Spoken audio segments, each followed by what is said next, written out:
Here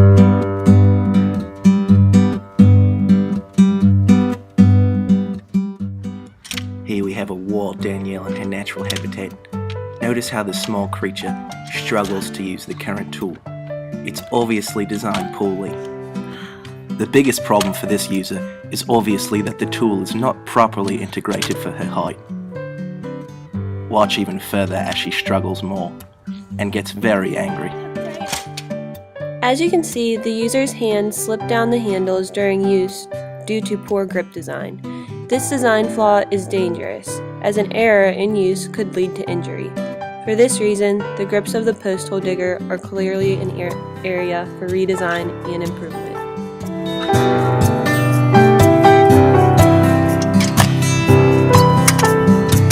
Oh, my back! Another problem with the current design of the PostHoleDigger was its weight. The materials included in this design made the tool much too heavy for users to use comfortably. This tool is very heavy.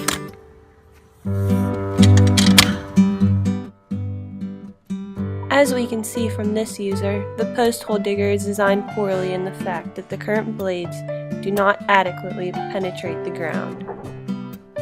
Even as the subject slams the steel blades into the ground with his greatest strength, the soil is not pierced. This could also lead to an injury because the large amount of blunt force required to pierce the ground .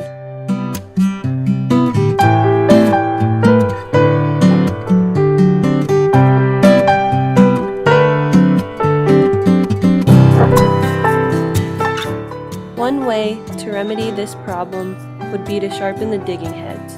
By sharpening the digging heads, less energy would be required by the user in order to properly penetrate the earth.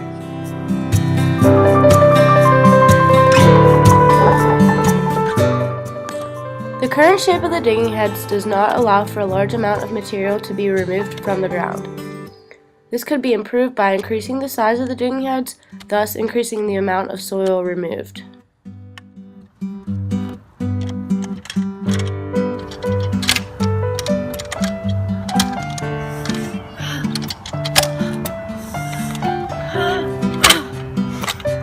This tool was designed horribly.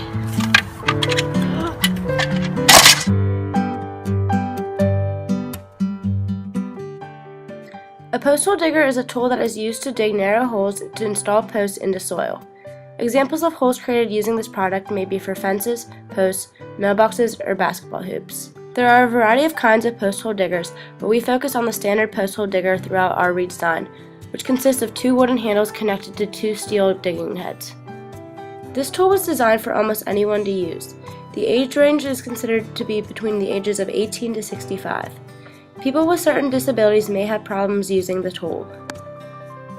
The potential market for this product would essentially be property owners and landscapers. This product would most likely be used in rural and suburban areas. This product could be sold at home improvement retail stores such as Home Depot.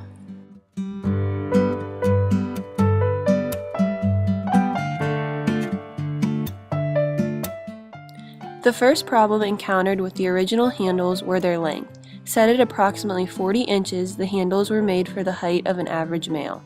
This would be extremely limiting to users at certain heights because it prevents the user from achieving the optimal angle required for ground penetration.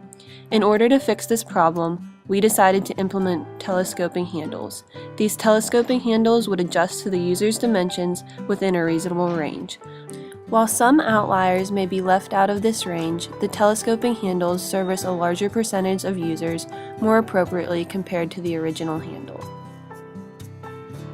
Also, the material of the handles needed to be redesigned. The wooden handles were too heavy for the user, so the new prototype was produced using fiberglass handles with a protective coating. Users will be able to lift the PostHoleDigger more conveniently.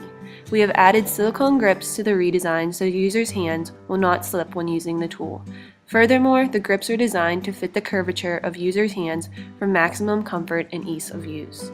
In the basic model, users would often bang their knuckles together during the inward movement of the digging process.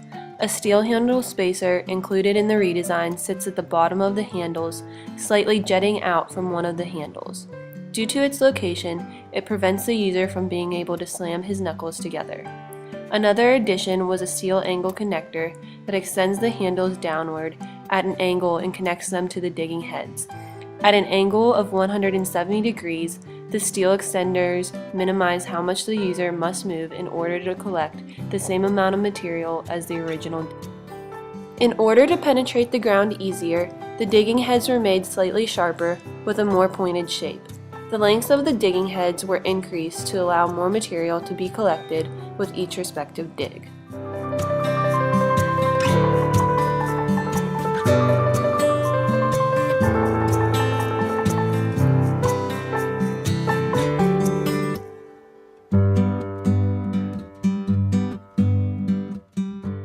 The manufacturing processes used to create the redesign of the PostHoleDigger were extrusion molding, drilling, closed-die forging, and injection molding. Through extrusion molding, handlebars and telescoping handles will be created to achieve a fixed cross-sectional profile. The rods and digging heads will need to have a hole produced in each part by boring with a drill. Through closed-die forging, the digging heads and the steel handle spacer would be produced by putting metal into a mold and dropping a hammer on the part to achieve the desired shape. The injection molding process provides a consistent inside diameter by exploiting two exterior cavities that mold the grip over an internal die to produce the silicone grips. Last, each component will be put together through the use of manual labor or automated machinery. Material costs have been calculated to determine how much it would cost to produce the redesign. Get your new PostHoleDigger today!